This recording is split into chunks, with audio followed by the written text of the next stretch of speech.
আসসালামু আলাইকুম প্রিয় দর্শক। অন্য মঞ্চের আমাদের আজকের আলোচনায় অতিথি হিসেবে আছেন। নমস্কার, আমি তরুণ ঘোষ। দর্শক, আপনাদের জ্ঞাতার্থে জানিয়ে রাখি যে গতকালকে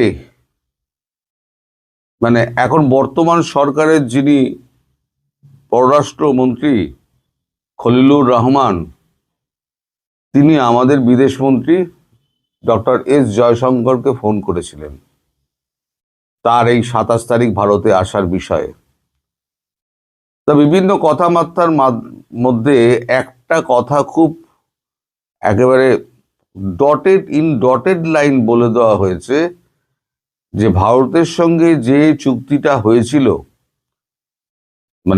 বিএনপির শীর্ষ নেতা তারেক রহমানের, সেখানে 10টি পয়েন্টের মধ্যে একটি পয়েন্ট এটা ছিল যে যত নিরপরাধ আওয়ামী লীগ কর্মী, নেতা, লেখক, শিল্পী, বুদ্ধিজীবী এবং সাধারণ সমর্থক যাদেরকে ফলস মামলা দিয়ে ঢুকিয়ে দেওয়া হয়েছিল, তাদেরকে যথাশীঘ্র সম্ভব ছাড়তে হবে। এটা আমি আগের ভিডিওতে কিন্তু বলেছিলাম, আপনাদের স্মরণে আছে কিনা আমি জানি না। তো আর 12 তারিখে ইলেকশন হয়েছে, গতকালকে হচ্ছে 24 তারিখ।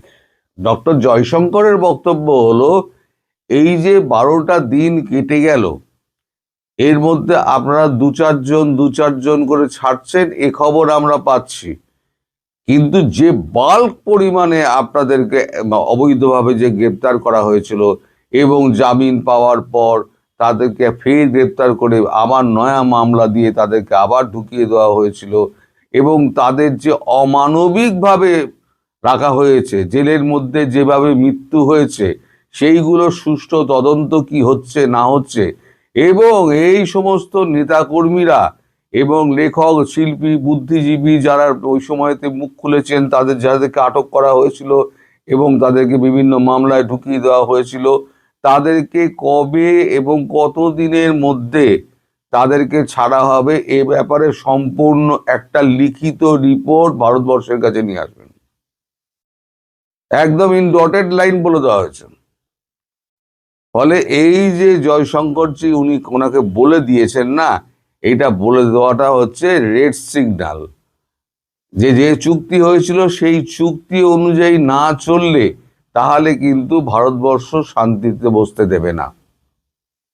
অনেকগুলো চুক্তি আছে, তার মধ্যে যেটা যেটা মেন চুক্তি, যেটা একটা অংশ যেটা আছে 10টার মধ্যে একটা, সেটা হচ্ছে এইটা। এখন আওয়ামী লীগের দিকে দিকে আস্তে আস্তে ছাড়া পাচ্ছে, এটা ঘটনা, কিন্তু যেভাবে আর কি তুলে নেওয়া হয়েছিল নানান মামলা দিয়ে, ঘরদোর পুড়িয়ে দেওয়া হয়েছিল, তাদের কোনো বিচার হয়নি। আজকে তো 12 দিন কেটে গেছে। সরকারে বসলে একটু সময় লাগে, এটা ঠিক ঠিক, এটা ঠিক, কিন্তু এই যে 12 দিন গেল, তার মধ্যে কি আইন বিভাগের যারা মন্ত্রিত্বের দায়িত্ব পেয়েছেন, সেদিনই দায়িত্ব পেয়েছেন, তার পরদিন যদি যুদ্ধভিত্তিক পরিস্থিতিতে তারা যদি কাজে লাগতেন, কতগুলো মামলা দেওয়া হয়েছে, জামিনযোগ্য মামলা, জামিন অযোগ্য মামলা, দুটোকে আলাদা করতে কতক্ষণ সময় লাগে, কে ক্রিমিনাল কে ক্রিমিনাল নয়, কে কাকে নিরাপরাধ মানুষকে ডবল করে ঢুকিয়ে দেওয়া হয়েছে, কারা কারা মারা গিয়েছেন বিনা চিকিৎসায়, কাদের ওপরে অত্যাচার করা হচ্ছে, কাদের ভয় দেখিয়ে তাদেরকে বাড়ি ঘর ছাড়া করে দেওয়া হয়েছে, এই সমস্তগুলো আপনার করতে কত সময় লাগতে পারে। অ্যাটলিস্ট আইনের ব্যাপার যেটা আছে সেটা তো খাতায় পত্রে লেখা আছে, যে খাতায় পত্রে যেটা লেখা আছে সেটা সমাধান করতে কত সময় লাগে। কালকে খলিলুর রহমান কিন্তু বেশ ঝাড় খেয়েছেন আমাদের জয়শঙ্করের কাছে। জয়শঙ্করজি কথা বলেন খুব আস্তে এবং মিষ্টি মিষ্টি করে বলেন, কিন্তু কাঁটার মতো বেঁধে সেগুলো।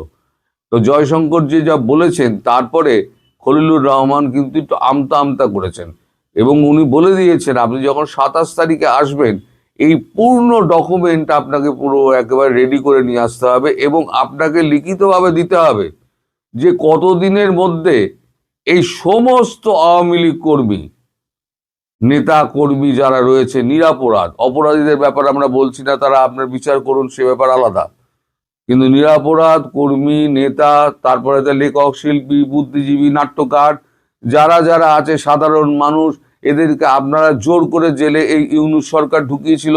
আপনারা বলেছিলেন এসে 7 দিনের মধ্যে আপনারা ব্যবস্থা করে নেবেন। আজকে 12 দিন হয়ে গেছে, 12 দিনের মধ্যে আপনারা একচুল ব্যবস্থা করেনি। 2-10 জনকে ছাড়ছেন, এখানে এখানে 10 জন, ওখানে 20 জন, ধরেছেন তো 10,000-এর ওপরে, 10-15 হাজারের ওপরে। সেখানে যদি 10টাকে ছাড়েন তাহলে শতাংশ হিসেবে কোথায় আসে? এই নিয়ে ব্যাপক তোপ হয়েছে গতকালকে। এই তোপ হওয়ার পর এখন বিএনপির কিন্তু একটু টনক নড়বে, অন্তত বিচার বিভাগে একটুখানি টনক নড়বে। এবং যদি মানে মানে পরিকল্পনাটা কি, পরিকল্পনা তাদেরকে ছাড়া হবে না ছাড়া হবে, সেটা যদি লিখিত ফরম্যাটে সন্তোষজনক উত্তর হিসেবে ভারতের কাছে না পৌঁছায়, তাহলে কিন্তু এই সরকারের কপালে কিন্তু দুঃখ আছে। কারণ এটার শর্ত নাম্বার 2 ছিল। শর্ত নাম্বার 1 ছিল যে এই যে ট্রাইব্যুনালে শেখ হাসিনার যে সমস্ত বিচার কার্য হয়েছে, তাকে তার প্রতি যে আইনি ওই কি বলে বেআইনি আপনার ফাঁসির আদেশ হয়েছে, শাস্তির ব্যবস্থা হয়েছে, হ্যাঁ, সেই সমস্ত ওইটাকে আগে ব্যবস্থা করতে হবে, মামলাটা তুলতে হবে। 2 নম্বরে ছিল আওয়ামী লীগ কর্মীদের করে ছেড়ে দেওয়ার ব্যাপারটা। দুটোর কোনোটাই কিন্তু এখনো পর্যন্ত কাজ এগোয়নি। কি হয়েছে না, তাজুলকে শুধুমাত্র সরিয়ে দেওয়া হয়েছে, তাকে এখনো অ্যারেস্টও করা হয়নি। তার মানে ভারতের কাছে কি বার্তা যাচ্ছে? যে ভারতের মাথায় হাত বুলিয়ে কাজ সারা? ভারত কিন্তু সেই দেশ নয় যে ভারতকে মাথার উপরে হাত বুলিয়ে আমি কোনো রকমে আমি সে কাজ সেরে দিলাম, সেরকম নয়। ইমিডিয়েটলি তাকে বাংলাদেশের সরকারকে লিখে দিতে হবে যে এত দিনের, সেটা 1 মাস হতে পারে, 2 মাস হতে পারে, এত দিনের মধ্যে সমস্ত অবৈধ যারা জেলে রয়েছে, আটকে রাখা হয়েছে ইউনূস সরকারের আমলে, তাদের প্রত্যেককে জামিনে মুক্ত করতে হবে এবং তাদের দ্বিতীয়বার কোনো মামলায় অ্যারেস্ট করা যাবে না। যদি দোষ করে সেটা আলাদা কথা, কোথাও কোনো ক্রাইম করলো, তাদের ধরা পড়লো, সেটা আলাদা কথা, কিন্তু মিছিল করছে আপনারা ধরে নিয়ে পুড়ে দিলেন। 12 দিন সময় চলে গেল, তাও আপনারা এখনো কিছু করতে পারলেন না। যদি এইগুলো না হয় আর তাজুলের বিরুদ্ধে যদি ব্যবস্থা না নেওয়া হয়, আর শেখ হাসিনার বিরুদ্ধে যে করা মামলাগুলো সেইগুলো যদি তোলার ব্যবস্থা যদি না হয় এবং লিখিত ফরম্যাটে যদি না নিয়ে আসেন, তাহলে ভারতবর্ষ কিন্তু এটাকে খুব একটা ভালো চোখে দেখবে না। সেই বার্তা কিন্তু তার কাছে পৌঁছে দেওয়া হয়েছে।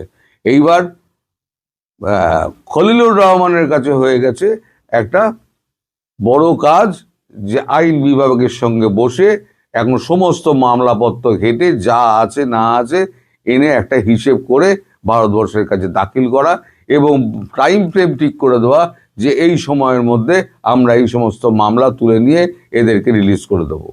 যদি না হয় তাহলে পরে ভারতবর্ষ তার কাজ করবে। সুতরাং বুঝতেই পারছেন, আওয়ামী লীগ কর্মীদের নিয়ে ভারতবর্ষ যে ভাবছিল, এর মধ্যে হিন্দুরাও রয়েছে, নির্যাতিত হিন্দুরাও রয়েছে। তারা যারা মামলা করতে গেছিল, তাদের মামলা নেওয়া হয়নি। যারা নির্যাতনে যারা খুন হয়েছেন, যাদেরকে ফাঁসিতে লটকে দেওয়া হয়েছে, পুকুরে চুবিয়ে মারা হয়েছে, সেই সমস্ত দোষীদেরও খুঁজে খুঁজে বার করতে হবে এবং সময় লাগুক, কিন্তু করতে হবে। এইটা কিন্তু নিশ্চিত করতে হবে বাংলাদেশ সরকারকে, তবেই বাংলাদেশ সরকারের কিন্তু বাকি কাজগুলো হবে। এই গঙ্গা জলবন্টন চুক্তি ফুক্তি এই যেগুলো রয়েছে না, সেগুলোও কিন্তু পরে হবে। আগে এই কাজগুলো করতে হবে, তারপর ওই সমস্ত কাজ হবে।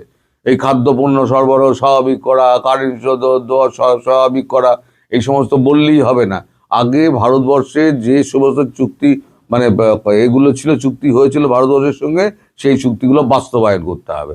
আদারওয়াইজ কিচ্ছু হবে না। ডেডলাইন দিয়ে দেওয়া হবে যে এইটা ডেডলাইনের মধ্যে আপনাকে করতে হবে। সুতরাং সবাই সুস্থ থাকুন, ভালো থাকুন, আশ্বস্ত থাকুন যে আওয়ামী লীগের কর্মীরা খুব শীঘ্রই ছাড়া পেয়ে যাবেন। তো বন্ধুরা, প্রীতি, সালাম এবং শুভেচ্ছা নেবেন। বাংলাদেশের একাধিকবারের নির্বাচিত প্রধানমন্ত্রী এবং বাংলাদেশ আওয়ামী লীগের সভানেত্রী শেখ হাসিনা দেশে ফিরছেন। তিনি কি আসলেই দেশে ফিরছেন নাকি এটি একটি রাজনৈতিক কৌশল? আজকে এটি নিয়েই আলোচনা করব। আপনারা জানেন যে গতকাল মঙ্গলবার সকালে কলকাতায় উপস্থিত বাংলাদেশ আওয়ামী লীগের ওয়ার্কিং কমিটির যারা রয়েছেন কলকাতায়, তাদের সাথে সভানেত্রী শেখ হাসিনার একটি ভার্চুয়াল মিটিং হয়েছে এবং সেখানে ওয়ার্কিং কমিটির সদস্য ছাড়াও আরো দুজন উপস্থিত ছিলেন। সেখানে নির্বাচনে জনগণ যে ভোট দিতে যায়নি, অধিকাংশ জনগণ নির্বাচনকে প্রত্যাখ্যান করেছে এবং আওয়ামী লীগের সভানেত্রীর আহ্বানে সাড়া দিয়েছে, সেটি নিয়ে আলোচনা হয়েছে। দেশবাসীকে অভিনন্দন জানানো হয়েছে। এছাড়াও মার্চ মাস একটি ঐতিহাসিক মাস, 7ই মার্চ, 26শে মার্চ, বঙ্গবন্ধুর জন্মদিন 17ই মার্চ, এই সব বিষয় উদযাপন নিয়ে কথা হয়েছে এবং সেখানে অনিবার্যভাবেই এসেছে যে কলকাতায় বর্তমানে আওয়ামী লীগের যে কয়েকজন নেতা অবস্থান করছেন তাদের দেশে ফেরা নিয়ে। কদিন আগে আমি একটি ফোন পেয়েছিলাম কলকাতা থেকে, আওয়ামী লীগের একজন কেন্দ্রীয় নেতা। তিনি আমাকে বলেছিলেন আমি যেন জননেত্রী শেখ হাসিনার সাথে একটু আলাপ করি এবং তিনি আমাকে যেটা বলেছিলেন যে তারা আসলে দেশে ফিরতে চায়। দেশে আইনের শাসন যদি থাকে, যদি আদালতে গেলে সুবিচার পাওয়া যায়, এটি নিশ্চিত হলে তারা দেশে ফিরে যাবে। এবং গতকালকের আলোচনায় সভানেত্রী শেখ হাসিনা বলেছেন যে নেতাদের রেডি হতে বলেছে, মানসিকভাবে রেডি হতে বলেছে এবং দেশে ফেরার জন্য তৈরি হতে বলেছে এবং দেশে ফিরে গিয়ে ফেস করতে হবে হোয়াট এভার দ্য সিচুয়েশন। এবং সেখানে আরো আলোচনা হয়েছে যে বাংলাদেশ আওয়ামী লীগের কার্যক্রমের উপরে বর্তমানে যে নিষেধাজ্ঞা রয়েছে, যেটি গত বছরের 12ই মে ডক্টর ইউনূস একটি সরকারি প্রজ্ঞাপনের মাধ্যমে এটি অ্যাপ্লাই করেছিল এবং সন্ত্রাস দমন আইন এসব বিভিন্ন অধ্যাদেশে দেখিয়ে সম্পূর্ণ অবৈধভাবে সিনিয়র স্বরাষ্ট্র সচিব স্বাক্ষরিত একটা প্রজ্ঞাপনে আওয়ামী লীগের কার্যক্রম নিষিদ্ধ করা হয়েছিল। তো সেই কার্যক্রমের উপরে যে নিষেধাজ্ঞা সেটি তুলে নেওয়ার জন্য ওয়ার্কিং কমিটিতে আলোচনা করা হয় এবং আশা করা হয় যে সরকার সেটা তুলে নেবে। যদি তুলে না নেয় তাহলে আওয়ামী লীগ অবশ্যই আন্দোলনের পথে যাবে। তো এখন ইম্পর্টেন্ট বিষয় হলো যে আওয়ামী লীগের নেতারা তাদের মতো করে ফিরবে এবং নেতারাও অনেকদিন ধরে এটা ভাবছে যে এই 12ই ফেব্রুয়ারির পরে বিশেষ করে যে এখন তাদের ফিরে যেতে হবে। জেল বা গ্রেপ্তার এগুলো রাজনীতির খুব স্বাভাবিক অনুষঙ্গ এবং তারা রেডি টু ফেস। বাট বর্তমানে বা অ্যাটলিস্ট ইউনূসের আমলে যেভাবে আদালতগুলো ফাংশন করেছে, আসিফ নজরুল যেভাবে আদালতকে একেবারে মবের একটা স্বর্গরাজ্য বানিয়েছিল, সে অবস্থায় তো আসলে স্বেচ্ছায় ফেরা যায় না। কিন্তু এখন আশা করা যায় যে পরিস্থিতির উন্নতি হবে এবং দেশে অ্যাটলিস্ট মিনিমাম একটা স্ট্যান্ডার্ড মেনটেন করে আইনের শাসন প্রতিষ্ঠিত হবে। কিন্তু আমাদের স্বরাষ্ট্রমন্ত্রী বর্তমানে যিনি, তিনিও বলেছেন যে দেশে এখন আর মবের শাসন চলবে না। এই কথা যখন তিনি বলছেন ঠিক তখনই আমরা গতকাল দেখলাম বরিশালের আদালতে আইনজীবীরা বিচারকের উপস্থিতিতে মব করছে। আইনজীবী যারা আইন বাস্তবায়ন, আইনের শাসন কায়েমের একটা অংশ, গুরুত্বপূর্ণ অংশ, তারা কেন্দ্রীয় নেতৃবৃন্দ, কেন্দ্রীয় একজন মন্ত্রীর স্টেটমেন্টকে উপেক্ষা করে তারা মব করছে। তো এই অবস্থায় তো বাংলাদেশে এখনো আইনের শাসন ওভাবে এস্টাবলিশড হয়নি। তারপরেও আওয়ামী লীগ নেতৃবৃন্দ কিন্তু রেডি হচ্ছে। তারা হয়তো সবাই একসাথে না হলেও আস্তে আস্তে তারা বাংলাদেশে ফিরবে। এই যখন অবস্থা, তখন আরো একটি আলোচনা আসছে যে শেখ হাসিনা নিজে কি দেশে ফিরছেন। ওই মিটিংয়ে অনেকেই বলেছিলেন যে নেত্রী আপনাকে নিয়ে আমরা দেশে ফিরব। নেত্রী বলেছেন যে তোমরা তোমাদের মতো করে ফেরো, আমি আমার মতো করে ফিরব। একটি সূত্র আমাকে নিশ্চিত করেছে যে শেখ হাসিনা ভারতীয় কর্তৃপক্ষকে জানিয়েছেন যে তিনি অবিলম্বে বাংলাদেশে ফিরে যেতে চান। তিনি এটাও বলেছেন যে বাংলাদেশে ফিরে গিয়ে তিনি আইন যে বিচারিক প্রক্রিয়া সেটা ফেস করতে চান। তিনি বলেছেন তিনি ফাঁসিকে ভয় পান না, তিনি জেলে যেতে ভয় পান না, কিন্তু তিনি বাংলাদেশে ফিরে যেতে চান। একটা টেকনিক্যাল সমস্যা হলো যে তার পাসপোর্ট বাতিল করা হয়েছে। সুতরাং শেখ হাসিনার এই মুহূর্তে কোনো পাসপোর্ট নেই। তারপরেও তিনি ভারতীয় কর্তৃপক্ষকে জানিয়ে দিয়েছেন তিনি ফিরতে চান, তার অভিপ্রায়ের কথা।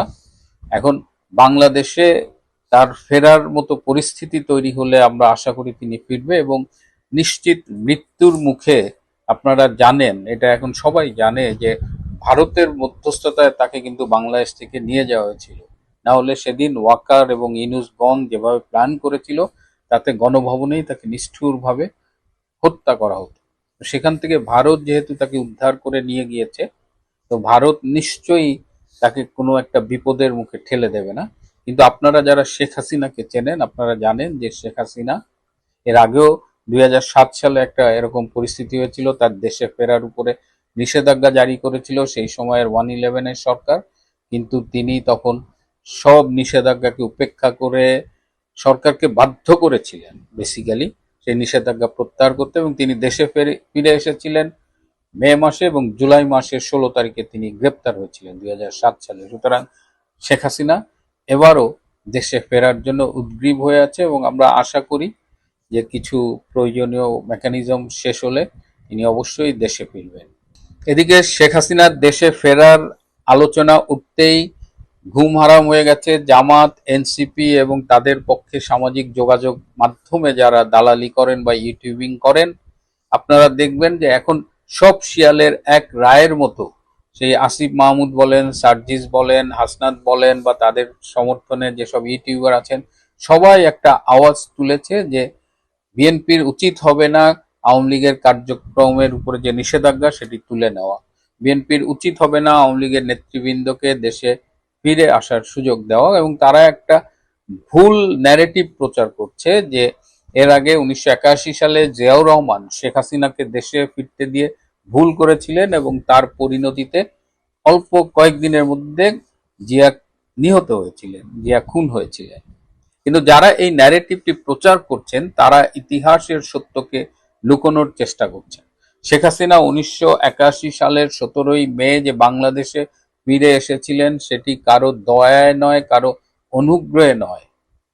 1981 সালের ফেব্রুয়ারিতে আওয়ামী লীগের সম্মেলনের অনুপস্থিতিতে শেখ হাসিনাকে সভাপতি নির্বাচিত করা হয়েছিল, এবং তখন তিনি সিদ্ধান্ত নেন দেশে ফেরার, এবং সবার সাথে আলোচনা করে 17ই মে তিনি বাংলাদেশে ফেরেন, এবং জিয়াউর রহমান সর্বোচ্চ চেষ্টা করেছিলেন যেন শেখ হাসিনা দেশে ফিরতে না পারেন। এমনকি শেখ হাসিনা প্রত্যাবর্তন ঠেকানোর জন্য কমিটিও করা হয়েছিল। একটা কমিটির আহ্বায়ক ছিল সেই সময়ের জাতীয় সংসদের স্পিকার মির্জা গোলাম হাফিজ। তাহলে জিয়াউর রহমান কি করে শেখ হাসিনাকে আসতে দিলেন?